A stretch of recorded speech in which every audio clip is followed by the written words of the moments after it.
Good afternoon, officially to everyone as we begin our parasha study, and we're going to be looking at, of course, Parashat Pinchas, which is most commonly read in most people's minds for the list of sacrifices that comes later.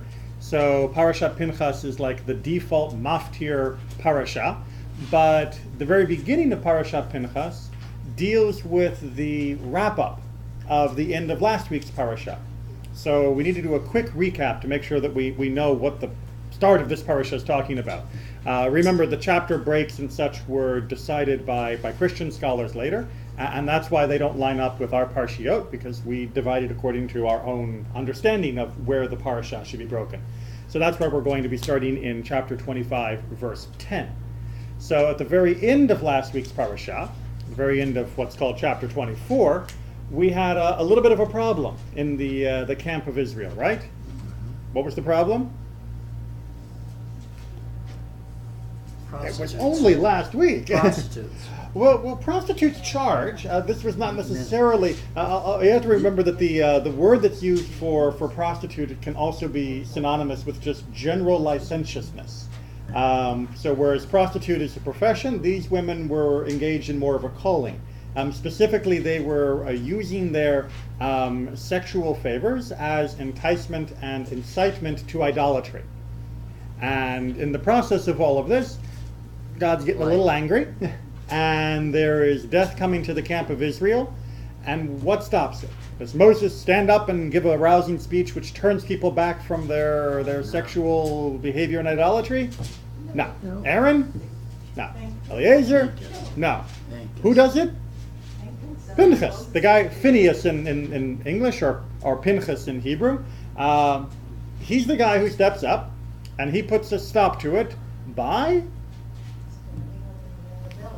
big spear through two. But I didn't realize it right before that. I always thought that was a disgusting thing he did.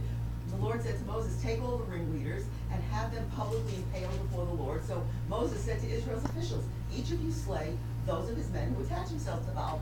So this is a commandment. So this becomes our question. Oh.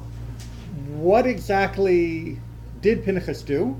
Was he fulfilling a judicial decree? Was he acting extrajudiciously? That is to say, was this a judicial killing? Was this a non-judicial killing? Was this sanctioned? Was this not sanctioned? And we had a bit of a cliffhanger because it happened, but the full wrap-up of what God's response is to Pinchas doesn't come until this week's Torah portion. So you had to wait until the afternoon of last Shabbos to start reading to see what would happen. And that's where we're going to pick up. And this, unfortunately, I think, was also going to lead us into some discussions and reflections on the role of zealotry, of extrajudicial slaying, of when are we allowed to take lives and when are we not in Jewish law. So we are on page 918.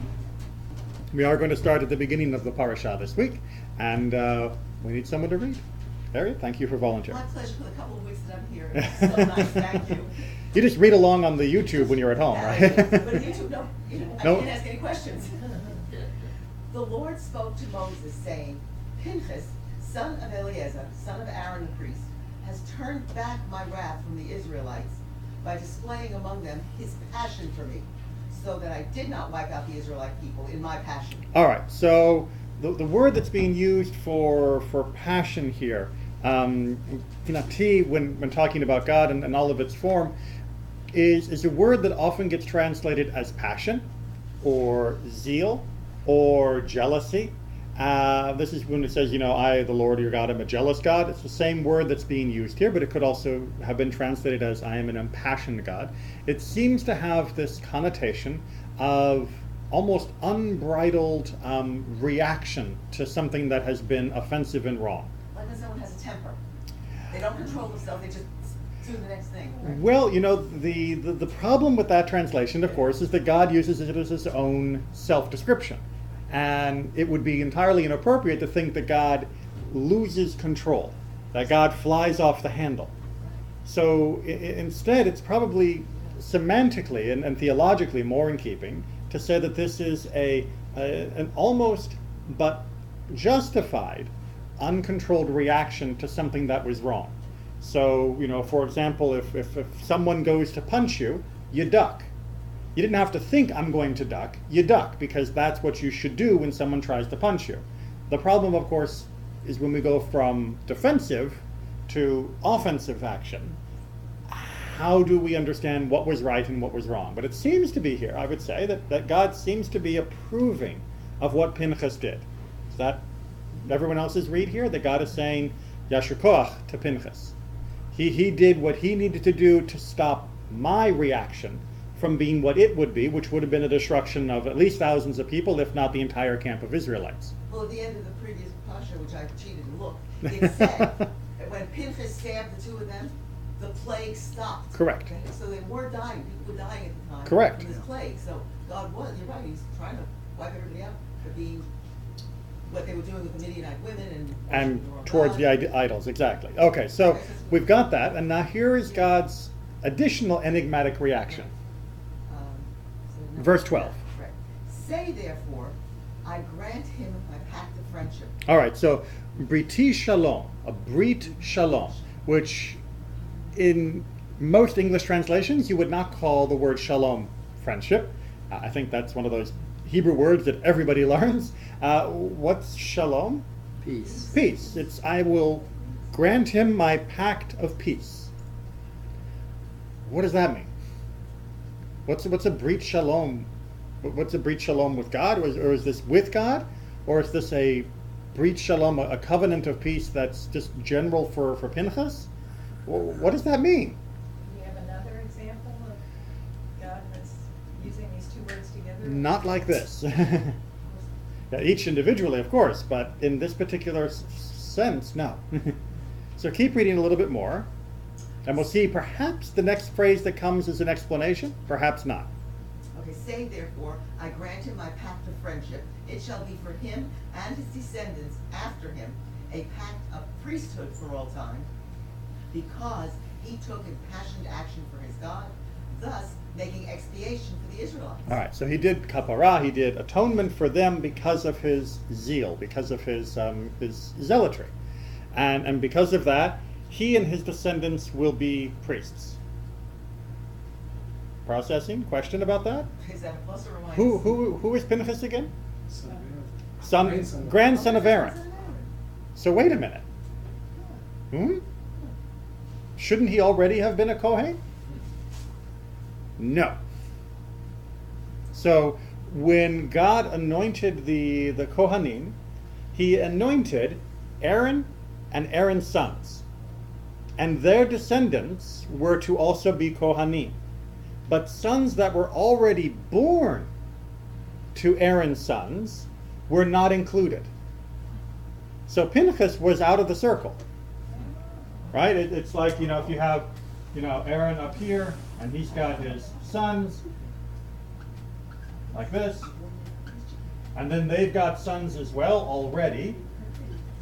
When God anoints them to become the Kohanim, to become the priests, the line continues with any new kids.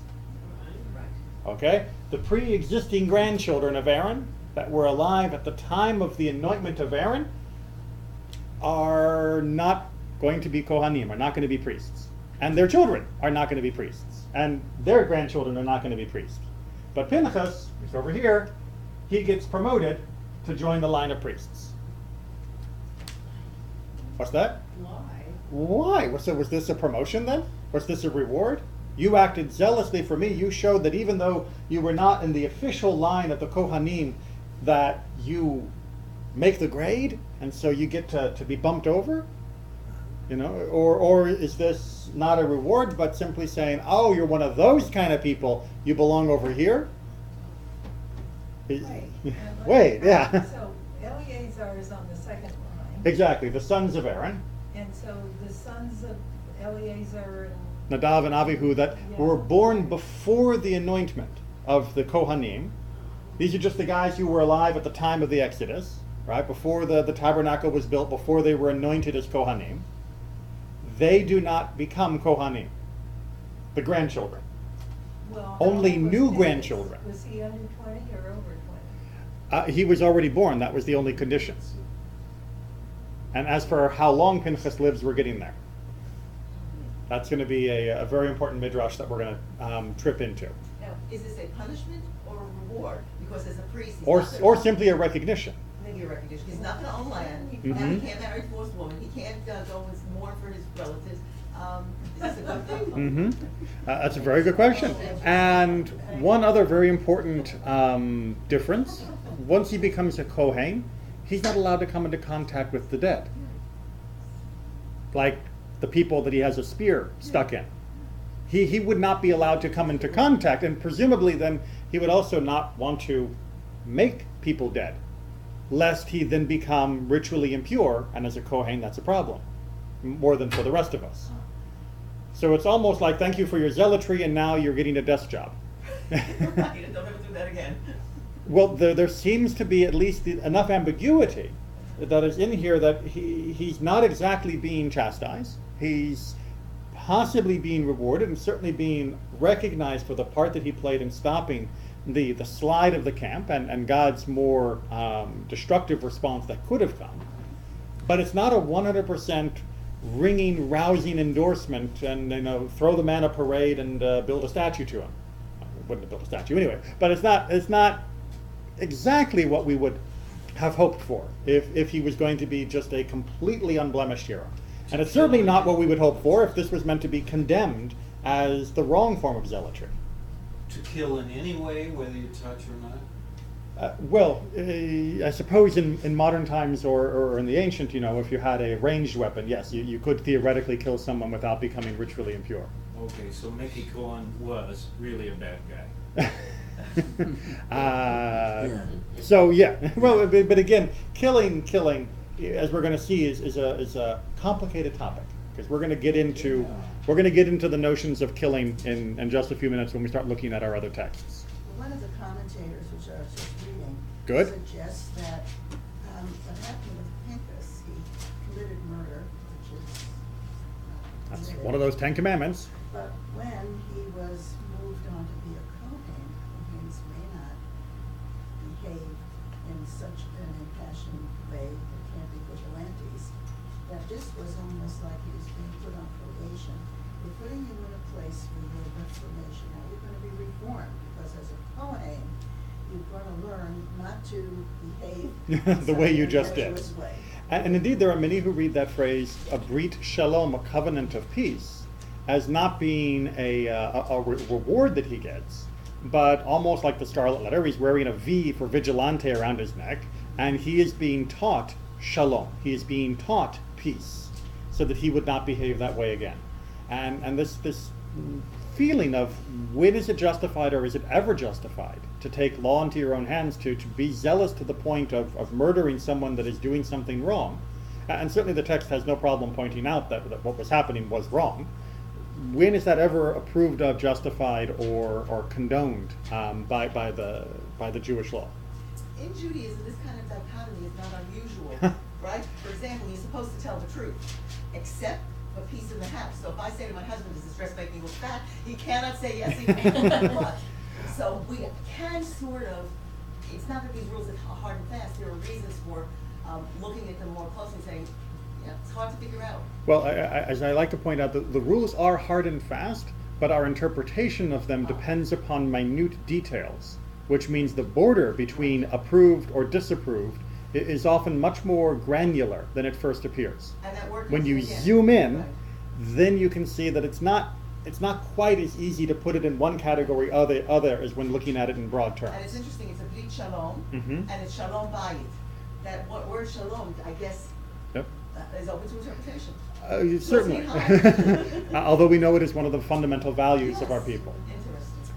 I think in the issue with Pinchas, it also has to do with whether this was essentially a physical thing or a moral thing. I think when it determined that it's a question of defending morality and moral stance, that falls into the Catholic category than just, whatever these people apparently were considered immoral. Well, certainly there was no doubt of the immorality of the act of the two who were in in Right. flagrante, what is it, in flagrante delicte, or whatever that Latin phrase is. It's French. What's that? Is it? French. Oh, it's French. So, see, I got enough trouble with Aramaic, Hebrew, and English. It's I think throw another one on. The Romans didn't much care. The French are into it. And on that note, let's take a look at our texts. So, when do you get to kill someone? Right? It's unfortunately not a hypothetical question, and in light of recent events, it's not even an ancient question, but one that we are intimately involved with at the current time. So, we'll start off with one of the broadest statements that our tradition says.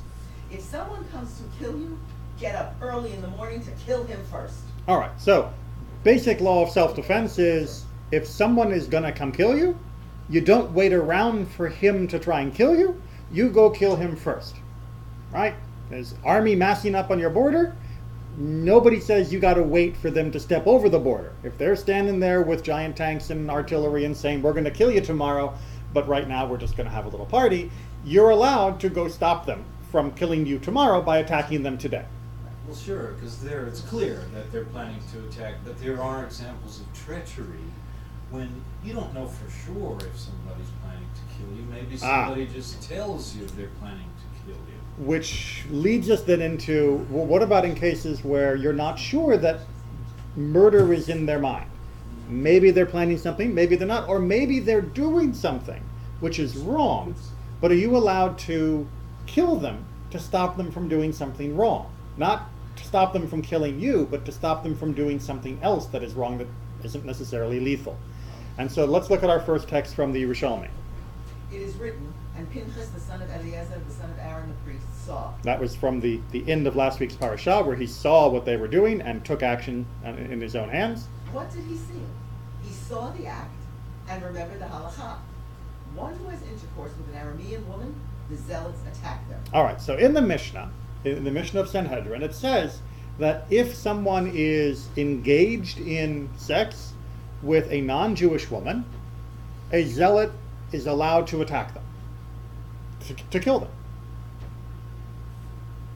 Let people wrestle with that for a moment, right? But it's in the act. The question then is, well, shouldn't the zealot have to go to the court and say, I saw such and such doing so and so, and then the court brings witnesses, there's testimony, a trial, and then a proper execution? No, the zealot is allowed to kill them immediately, which seems to be then what Pinchas was doing.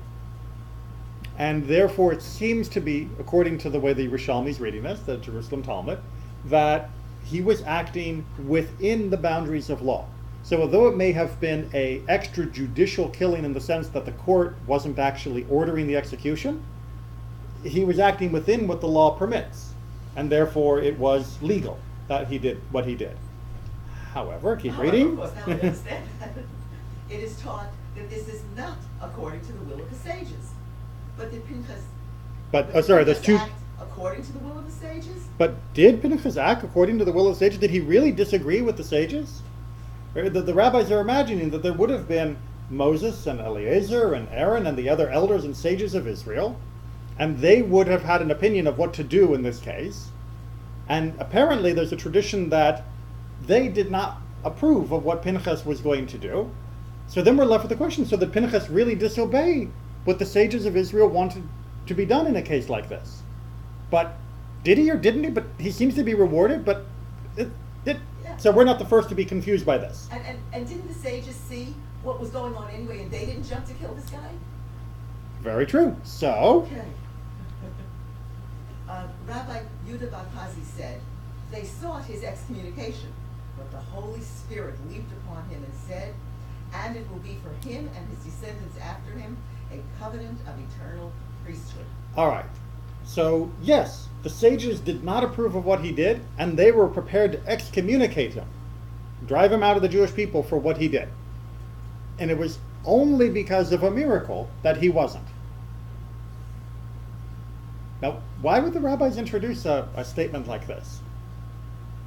Why would they say that it was only by miracle of God that this guy, who was apparently operating within the boundaries of law, wasn't excommunicated? Think about their own circumstances, their own lives. Remember, they're not just reflecting on what Pinchas did 800, 900, 1,000 years before them. Who were they talking to? Who were they addressing? The rabbis of the Talmud.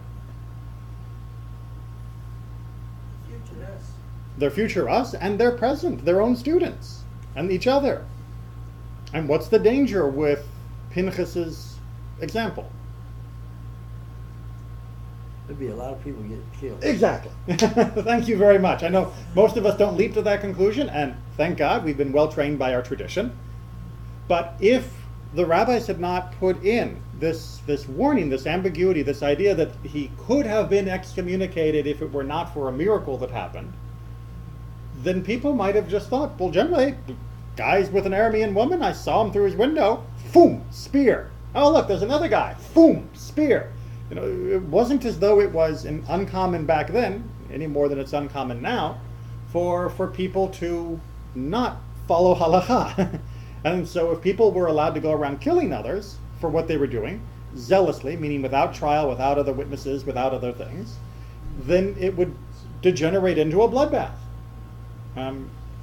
We have seen cultures, and we've seen very recent political and social events. The Islamic Caliphate is a very prime example. The Taliban is another. You don't follow the law the way we want, we're not going to put you on trial, we're just going to murder you by the side of the road. And that's us being zealous for our faith, they say, and therefore no problem. Well, almost 2,000 years ago, Judaism put some brakes on this. They didn't want to stamp out zealotry altogether because acting with zeal sometimes is essential, as we're going to see. But they did not want this to become the normal process. The rabbis were very concerned that law put entirely in the hands of individuals would become lawlessness. And I think history has borne that out. Can I double check a couple of things? Sure. Now, I'm sure if the Aramean woman wants to begin to study the Torah and convert and spend that year or whatever it is. Conversion, no problem. That's okay. Exactly. We're not talking. Difficult. Correct. We're not talking about Aramean in the sense of ancestry or genetics. We're talking about Aramean specifically, meaning that she is an idolatrous woman that is leading him astray. Right. And if you can't wait a year or whatever it takes, then it's not worthwhile. But coming back to Mickey Cohen, I remember Mickey Cohen made this quotation from the Sanhedrin: if someone comes to kill you, get up early in the morning to kill him first. So, is it okay for a Kohen to get up early in the morning and kill somebody first? Setting Mickey aside. I was going to say, the names have been changed to protect the innocent or guilty. In the proper circumstance, yes, a Kohen can be a soldier. A Kohen can be someone who takes a life in the proper circumstances. And we're going to see some of those as we progress. So that's actually going to lead us on to our next line, where we're going to get really confused about Pinchas. Rabbi Eliezer said, he called the name of Phineas by the name of Elijah. Whoa, what? Huh? Who just did what to who now? Well, Phineas is Pinchas. That's just the English, common English translation. By Elijah. Did Rabbi Eliezer just say that Elijah and Pinchas are the same guy? Yes. According to Rabbi Eliezer and a number of other midrashic sources, Eliyahu Hanavi, Elijah the prophet, fiery chariot fame, the guy we sing about on Havdalah, and Pinchas are the same person. In what sense? In the biological sense. As in, I was called Joshi by my mother when I was a little boy, and now I'm called Rabbi Neely by a lot of people, but I'm still the same guy. Yeah, you're one guy, but I have a nephew named Joshua too. Exactly. No, they mean exactly the same person. That Pinchas became immortal. Never dying. Not immortal like immortalized. Immortal like there will never be a grave for him. Because he became Elijah the prophet. And Elijah went on. And as we know, Elijah didn't die. Elijah did the fiery chariot exit. And therefore, we are still waiting for Elijah to come as the herald of Mashiach, of the Messiah. And that Elijah and that Pinchas are one and the same, exactly the same guy. How many? What's the time? Hundreds and hundreds of years. Hundreds. Hundreds. Some hundreds. Well, and once Elijah leaves, of course, if he's still alive, then it's now been thousands. Well, I'm sure probably a lot of people would disagree with me, but from my scriptural study, which has been enough to read everything several times, it always seemed to me that all of the scriptures of the Torah and the other books say that some people reincarnate. Reincarnation will come back to another question. I don't mean like the Buddha's kind. No, but here we're talking about never died. Okay. Was exactly the same guy, continuous existence, and we'll talk about why they made this connection. And we'll also point out that they're not the only voice. Not everyone agrees with this identification. But for the moment, let's hold on with the idea that it's the same person, and let's see why they might say that. The Holy One, blessed be He, gave him the life of this world and the life of the world to come. As it is said, my covenant was with him of life and peace. Remember our Brit Shalom, our covenant of peace? So they're using that association from the prophet Malachi, which is where he also, the prophet Malachi will mention Elijah as being the prophet who will come to herald the redemption. So they're using that similar phrasing to make this identification. That's part of it. He gave to him and to his sons a good reward, in order that he might have the everlasting priesthood, as it is said, and it shall be unto him and to his seed after him the covenant of an everlasting priesthood. Right? It's everlasting.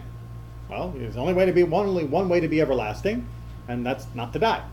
At least that's a hyper-literal reading of the text. Obviously, most of us would read the covenant of everlasting priesthood, meaning every successive generation also gets to be a priest. It's not just him and him alone. But Pirkei Rabbi Eliezer, this particular midrash, is reading it a little bit more literally. That Pinchas gets to be forever a priest, which means he's got to live forever. And Eliyahu, we call Eliyahu HaKohen. Okay.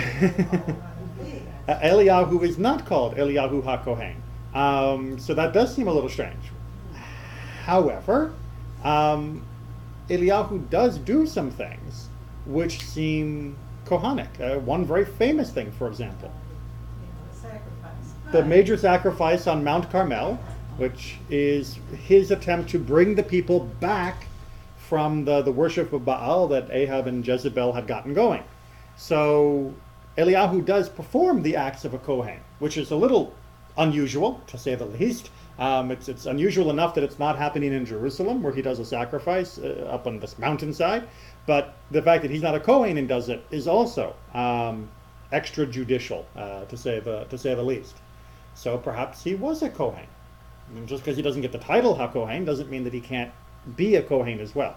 It's sort of like if someone has a PhD and they're a rabbi, do you call them Rabbi Dr. Cohen, or do you call them, Dr. Rabbi HaKohen? And how do you put all the titles together? Well, maybe you just simplify it and just say, Rabbi Cohen, or in this case, Elijah the prophet, who's also a Kohen. Formerly, the prophet formerly known as Pinchas. So. But then he anoints Elisha after him. It's not like he's and a priesthood down. That's and he anoints Elisha afterwards, but that doesn't necessarily have anything to do with the Kohanic sector. But like I said before, there are plenty of sages and commentators that agree with you, Nikki, that this association between the two of them doesn't work. But we're going to see why, thematically at least, it's a compelling point. Elijah, may he be remembered for good, arose and fled from the land of Israel, and he went to Mount Horeb, Sinai, as it is said, and he arose and did eat and drink. Okay, so let me make sure we got the backstory here. I mentioned just a moment ago that Elijah did this very famous sacrificial showdown with the priests of Baal on Mount Carmel to try and bring back the Israelite nation from worshiping those idols. And it was an amazing event. The entire nation went, "Woo, God, yeah!" And then the very next day, Jezebel is hunting him down, trying to kill him. And the people are sort of like, "Ooh, yeah, God, maybe Baal too," because they don't want to be killed by Jezebel either. So it seems like he made this amazing difference, and then the whole thing sort of falls down again. And it's like, Elijah's sitting here in this cave in Mount Sinai going, "Why did I bother? Why do I bother? And why should I go back?" And at that point, there the Holy One, blessed be He, was revealed to him, And he said to him, "What are you doing here, Elijah?" So this is a very famous scene where there's a fire and there's a wind and there's the sound of the earth moving, and God was not in the fire and God was not in the wind, and Elijah's sitting here in this crack in the mountain having this amazing experience, and finally there is the kol demama daka, the still small voice. And the voice asks him, "What are you doing here? Why are you here at this mountain?" And he answered, "I have been very zealous." God said to him, "You are always zealous. You were zealous in Shittim on account of the immorality." And where's that? This parasha that we're currently, last week's and this week's parasha. When he says you were zealous in Shittim, he is talking about Pinchas. So according to this interpretation, he's saying, you know, Elijah, you have always been a zealous guy. All the way back when you left Egypt and you were known as Pinchas, and you did what you did with the spear, you were a zealous guy, and you've been zealous from that point all the way to this point. Because it is said, Pinchas, the son of Eleazar, was zealous with my zeal among them. That's the passion with my passion that was translated in our text. By your life, That's they the shall taking not- an oath. They shall not observe the covenant of circumcision until you see it with your eyes. Hence, the sages instituted that people should have a seat of honor for Elijah. So if you've been to a Brit Milah, you may have noticed that there is a seat for Elijah. There is a seat of Elijah, right? Maybe? Yeah. Yes, no? Or everyone was looking away so no one actually noticed what was going on.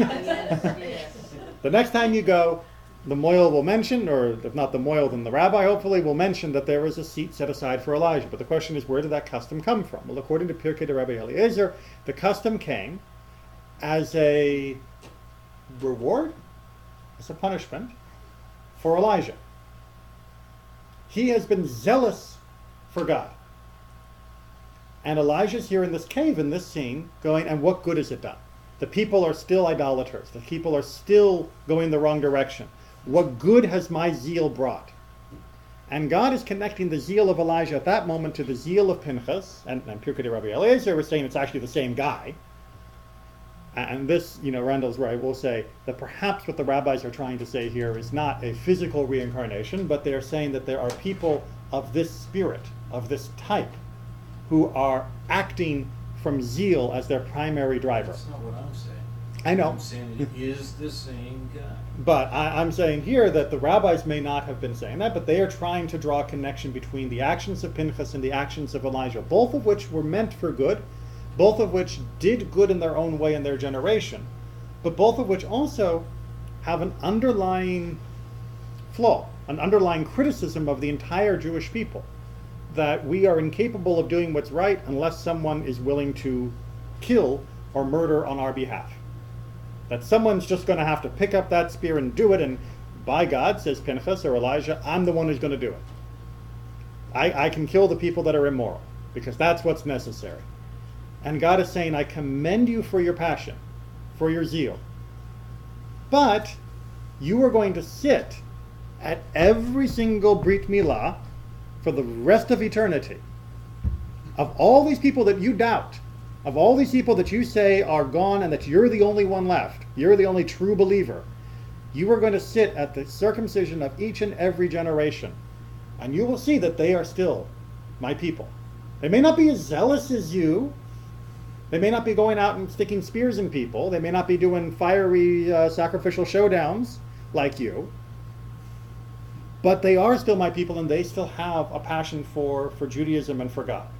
And you're going to be a guest at every single Brit Milah for the rest of time. That does make it sound like a punishment. Yes. I mean, coming to a celebration Yes. of any kind, Yep.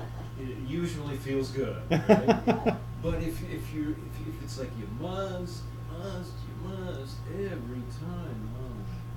And then you get a good nosh I was afterwards. gonna say. But there's always a seudah, there's always a nice festive meal, so, But he doesn't get to eat it. but he doesn't get to eat it, but it's a lesson. You don't know that. But it's a lesson. Because it's a lesson that the zealot needs to hear. Yeah. Which is that you think you're the only one with faith. You think you're the only one who's acting for God. You need to realize that you're not. And it may be a punishment. I think it's more just a lesson. And it's a lesson, of course, more for the people who lived at the time of the sages and for us than for Elijah or Pinchas or whatever we wanted to read this interpretation as meaning.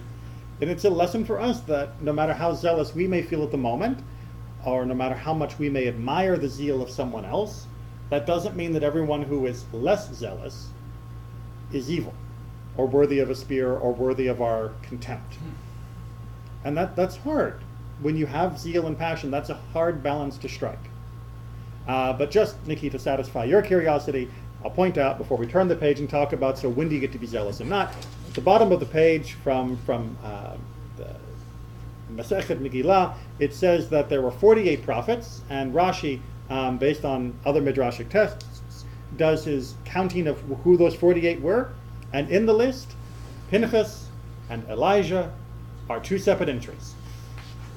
So definitely in some Midrashim they are considered to be the same person, and I think that the rabbis did that at the very least because they believed that they represented the same motivation and attitude and behavior in the world, but in a more straight up historical counting type sense, probably not the same person. So you don't have to get upset. But still hold in our mind that the parallel between Pinchas and Elijah, and hold in our mind as well what happened with Elijah as a symbol of happening also to Pinchas at Horeb, at Mount Sinai here. When you read that full text and you realize that it's meant to be a parallel to Moses. When Moses was on Mount Sinai and he asked to see God's essence and God was revealed to him and God passed in front of the cleft of the rock, what did Moses respond with afterwards? Give you a hint, we chanted every single holiday, unless it's on Shabbos. 13 attributes of God's mercy, right? The 13 attributes of God's mercy. That God is, El Rachum V'Chanum, Erech Apayim, right? Compassionate, long suffering, and sense of patient and merciful, and all of. Moses came away from his encounter with God recognizing that God was not about kill them now because they're immoral, but God was about being patient with those who transgressed and showing compassion and mercy and forgiveness. When Elijah has this experience with God on the mountain and hears the still small voice, God asks him a second time, so what are you doing here on the mountain? You know what his answer was? I have been zealous for God, and the people are... It was exactly the same as before the experience. So before the experience, he was all about zeal and fire and all of that. And after the encounter with God, he was all about zeal and fire and all of that. And God says, okay, there's this guy called Elisha, and he's going to take over for you now.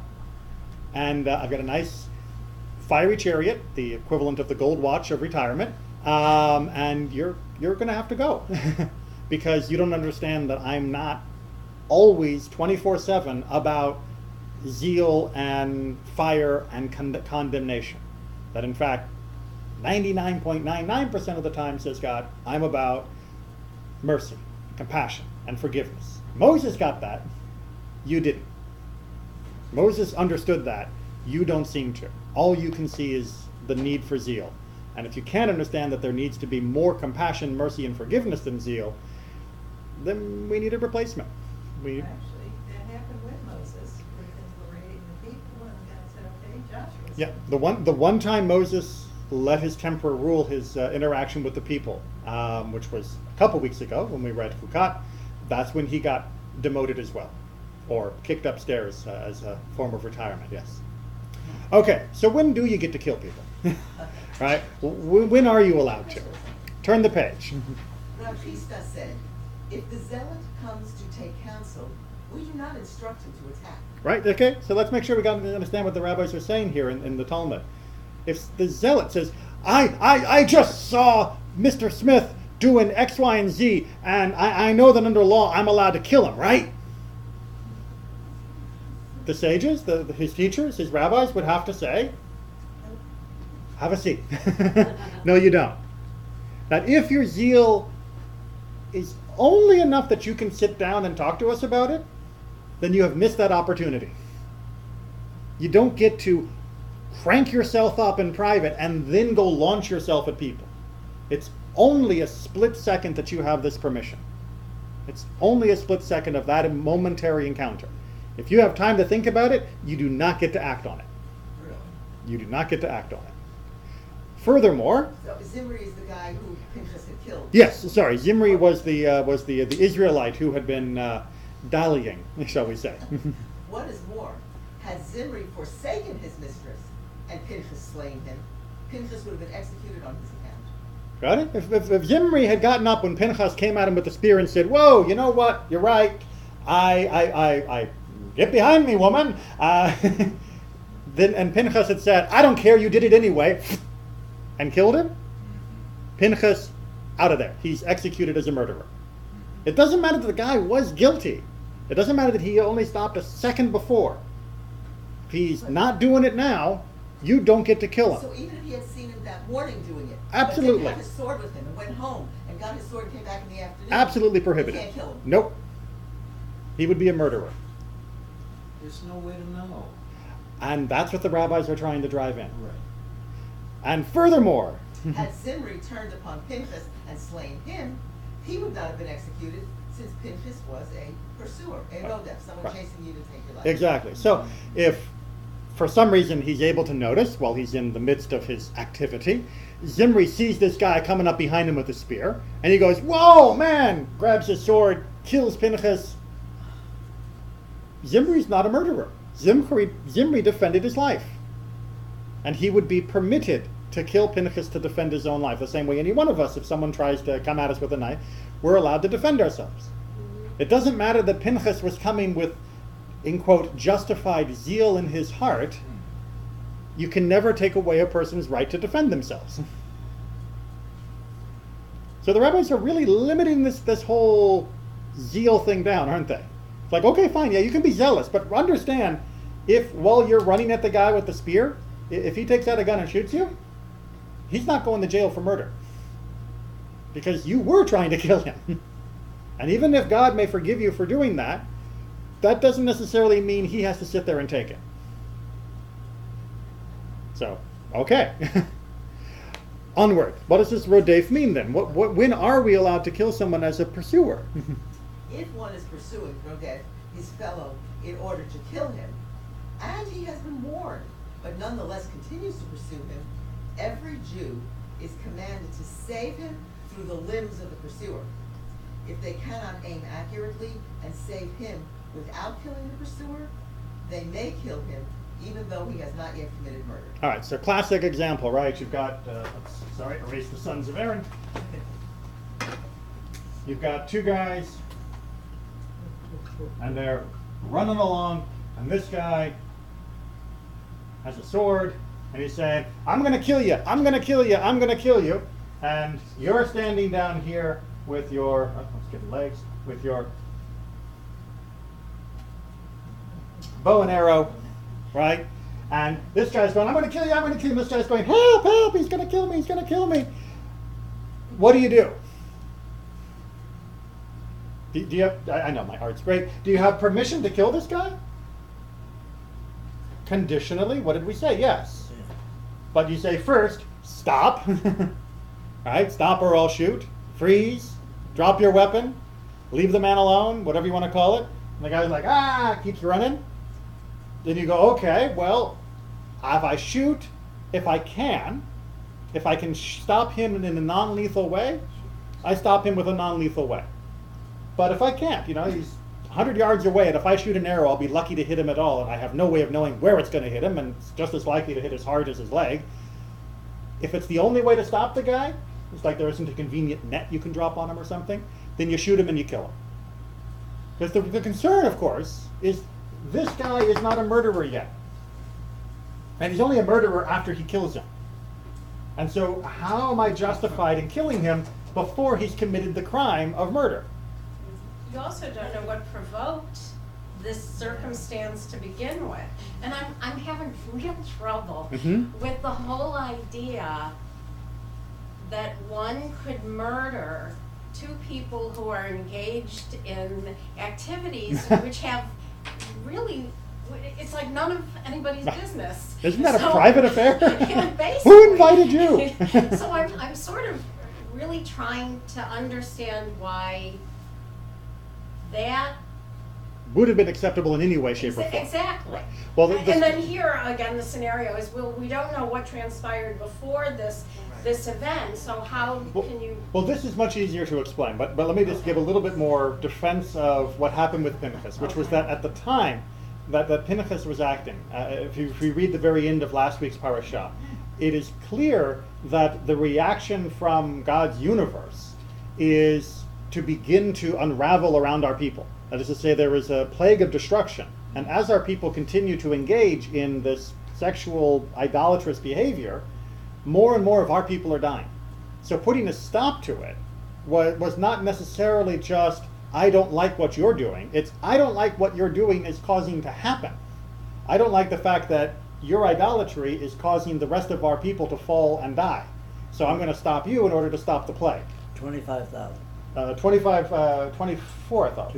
But anyway, it was tens of thousands. It says here 24,000. 24, right. So that's a little bit more of a justification for what Pinchas was doing. It wasn't just, I don't like what you're doing. It was, what you're doing is having consequences beyond your private bedroom behavior. And also, it wasn't private bedroom, it was very public in the middle of the camp. These were not two guys in their, not a guy and a girl in their tent. This was smack dab in the middle, flaunting it as publicly as you could possibly imagine. So that's Pinchas. We can talk more about that later if you like. This here, though, this here, hold on a second. If you wonder, well, you know, what if this guy stole this guy's, you know, wallet? He's still not allowed to kill him. What if this guy was caught in bed with this guy's wife? He's still not allowed to kill him. So you're right, no matter what the circumstances would certainly color our view of how good or bad each of these people were. But no matter what, this guy is not acting as an appointed executioner of the court. He does not have the right to kill him. He does not have the right to even threaten to kill him. And if he's acting in a manner like that, every Jew is commanded to save the person from being killed. Even if this person isn't innocent, this guy might be a robber, he might be an adulterer, he might be horrible, but this guy running after this guy is not part of a court procedure, therefore he is not allowed to take his life. And therefore I am commanded to stop him. So What if it's a self-defense issue? Like, he had threatened him and he then comes after, and then this guy just happens to come after, doesn't know if he's trying to just save himself. Right, so it can get a little more complicated with the idea of, you know, he's trying to stop him, and like I said before at the very beginning, the border can get a little gray for very special circumstances. You know, someone new to America who doesn't know what kind of uniforms policemen wear might wonder, why is that car chasing that other car with flashing lights? And I can see, there's a gun in that car, and they might think that there's something wrong. Yes, that does provide some gray area of confusion. But just backing out a little bit from that, we can see that in 99% of the cases, anyone who is attempting to kill another person outside the boundaries of justified, you know, judicial execution, which is a very narrow category in itself in Judaism, must be stopped. You know, even if this guy had attacked him, you don't get to chase him down. You can definitely defend your life. You can definitely, you know, chase him off. But running after him, a rodef, a pursuer, I'm going to hunt you down because you threatened me, even because you tried to kill me. Even though you're fleeing with your back to me, I'm going to shoot you in the back. I'm going to stab you as you run away. No, that's not permissible. Yeah, it becomes like Paul Castellano and John Gotti or something. Okay, let's do a little bit more, and because we're running out of time. So David wants to know, if someone comes to kill you, get up early in the morning to kill him first, which is how we started. And well, that person who's coming to kill you is classified as a rodef. That if this guy is saying, you know, sending you death threats every day and saying tomorrow I'm going to kill you, and making it very clear that he means to, you know, follow through on this, then you stop him. And even if it means you have to shoot him before he takes the first swing at you with the sword. But hopefully these other texts are showing us we don't do that gratuitously. You know, the guy said, I'm so angry at you, I don't know what I'm going to do. You don't pull out your gun and say, bang, dead. Because I thought he might kill me next month. No. there has to be a sense of immediacy, and there has to be a sense of, as American courts put it, a clear and present danger. It's so hard. Yeah.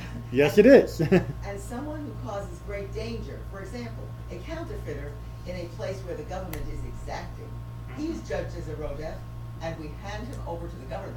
All right, so even though counterfeiting is not a capital crime in Jewish law, for the centuries that we lived in, and this is taken from Shulchan Aruch, where we lived under both Muslim and Christian rule, where most of those kings and caliphs took a dim view to having their money devalued by counterfeiters, and in fact would not only execute the counterfeiter, but would very likely execute his entire village.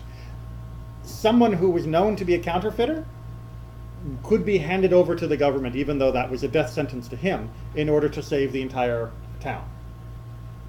So that person, even who's not actively engaged in murdering someone, if their actions are going to cause the murder of other people, can be stopped. But again, here we're stopping them by handing him over. We're not just going to his house and murdering him in the night. Because of the perception of clear and present danger. Exactly. And you know, thankfully we don't live in a society like this, so you don't get to go handing over, killing counterfeiters. But only God really sees these things. And that is exactly why the sages, although they want to leave on the books a technical possibility for both saving someone else from being murdered, as well as acting with extreme zeal, want to make sure that those cases are as precise and narrow as possible and as non-lethal as possible. Right? They know that we don't know everything 100%. But we do know that once you've killed someone, you don't get to fix it. And so keeping everything on the non-lethal side as much as possible is where the sages have tried to put us. For it has been taught, if one was pursuing his fellow to slay him, and he could have been saved by maiming a limb, but did not thus save himself, i.e. instead killing him instead, saving him, he's executed on his account. Right. So if you are the world's greatest marksman, you won the Olympics marksmanship competition, and you're standing 10 feet away from him, this guy in a wheelchair who's moving very slowly towards his victim, and say, when I get there, I'm going to stab you. You don't get to shoot him in the head. Really? You don't get to shoot him in the head. And if you shoot him in the head, you can be tried and convicted as a murderer. Because you could have stopped him in that particular instance quite easily without lethal force. And it comes back to this whole notion that we, as individuals, and we're not talking about necessarily law enforcement here, but we're talking about individual citizens, do not know enough to know that we have the right to take a life. We know that we can defend life, and sometimes that will get us into the taking of a life. But we should always err on the side of thinking, I don't know enough, I should use as minimum of force as necessary. And I can escalate if necessary, but I got to start with non-lethal if that's an option. Okay. So don't get a black belt, and don't brag to the cops that you're a really good shot. Bragging to the cops that you're a really good shot, yeah, that's not a good idea. But I do that all the time. yeah, the cops love that. Okay. They love it. They do. However, one cannot murder another innocent person in order to save one's own life or the lives of others. But how do you know that your blood is redder? Perhaps his blood is redder. All right, so let's add one more dimension to our little moral quandary. So I don't have a bow, an arrow. I've got a lever. Right? And over here, that lever controls a bridge, and there's a trapdoor. Right? And on top of that trapdoor, there's a 10-ton weight. And if I pull that lever, it'll drop on him. And that's the only thing I've got that can save Mr. Victim, is dropping that 10-ton weight. And this guy, you know, he's the classic, we know he's bad, he's got the pirate patch on, and he's going, "Arr, I love murder, and I'm going to murder this guy." Okay, so we got all of this. But on top of this, there's a guy sitting down having his lunch. And if I pull that lever, I will stop him from killing him, but this guy is going to die too. Am I allowed to pull the lever? Why is he gonna die? The guy on top. This is a 3,000-foot drop. Oh, it's a. Yeah, it's not drawn to scale. Am I allowed to pull the lever according to what we just read? No. No. And that's one of the hardest things for us to accept, is that I am not allowed to kill an innocent person to save another innocent person or even myself. If this is me and he's running at me with a knife, and the only way I can save myself from the guy with the knife is to drop another person to his death, I'm not allowed to do that. Then you have the idea of what if he planted him purposely?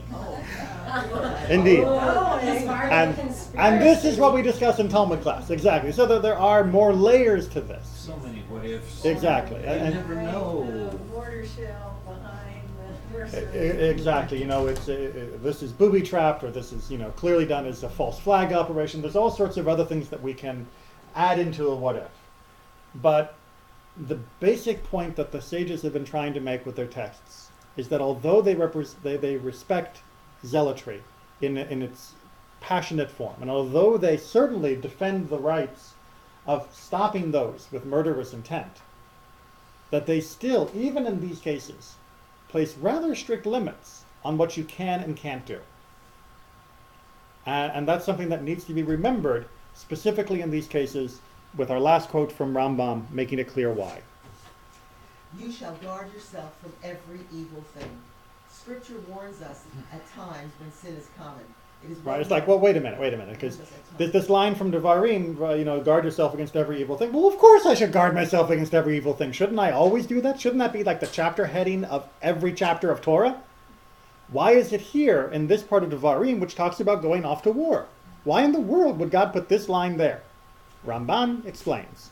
Scripture warns us at times when sin is common. We get the extra warning at the times when we're most likely to be transgressing. Because it is well known that when groups go to war, they eat every abominable thing. That just means, you know, you're foraging, you eat bugs if that's all you got.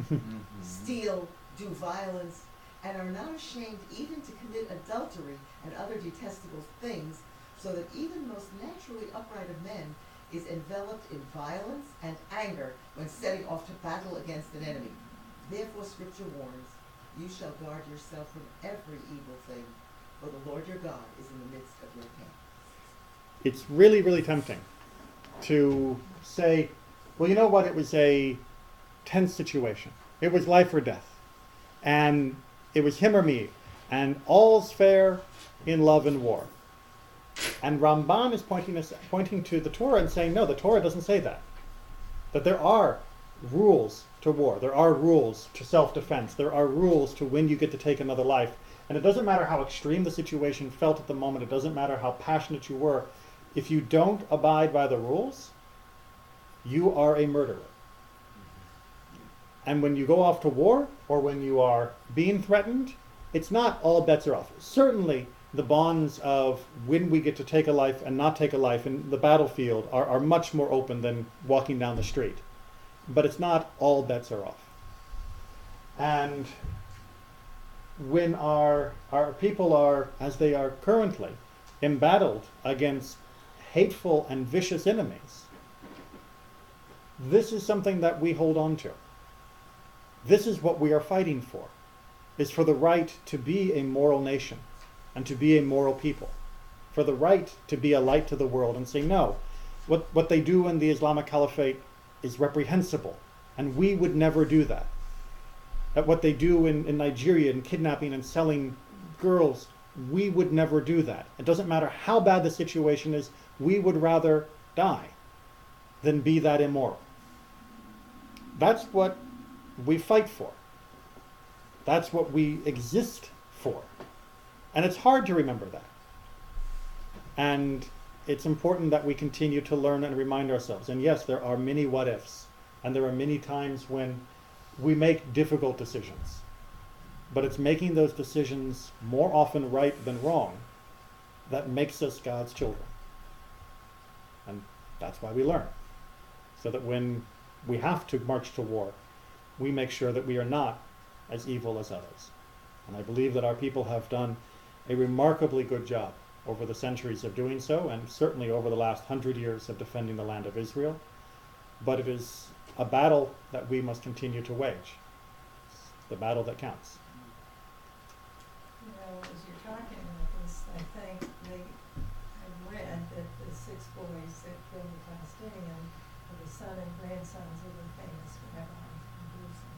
And it pains me. What did that rabbi teach them? And always. Unfortunately, in some communities, it has been taught that you don't need to have a sword to be an enemy.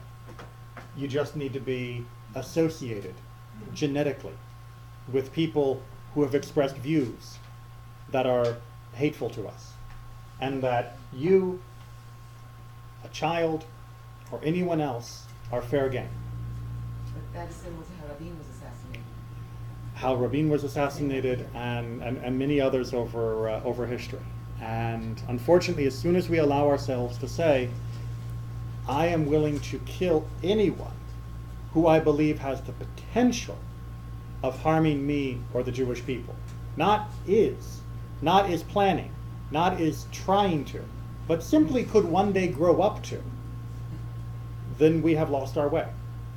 And we have clearly not been studying what our sages have been saying for so many thousands of years. And beyond what the scriptures and the sages have said, I think unless someone is either drunk or dense, the voice of God is going to tell that person what to do at that moment.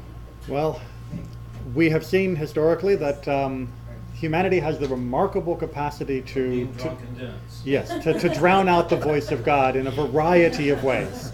And even those who don't drink, who don't believe in liquor, That's bad too. are certainly capable of committing atrocities in the name of God, which is one of the greatest shames of all, because it blinds those who don't understand God, who don't have a connection to faith, into thinking that religion is an excuse for murder, when our faith is meant to be the ultimate protection against these murderous impulses that have existed since man first became man. And this is the solution, ultimately, is to understand, to train our minds and to train our spirits to avoid these behaviors. But unfortunately, those who kill in God's name, who murder in God's name, are doing not just a disservice to themselves and their communities, but are desecrating God's name in the eyes of the entire world. And with that, we continue to hope and to pray that peace will prevail and that we will have a breach shalom for the entire world. And when Elijah comes back, if Elijah was Pinchas, then perhaps we'll see that we have found a way to bring peace to the world without just killing everyone less zealous than ourselves. Robin, right?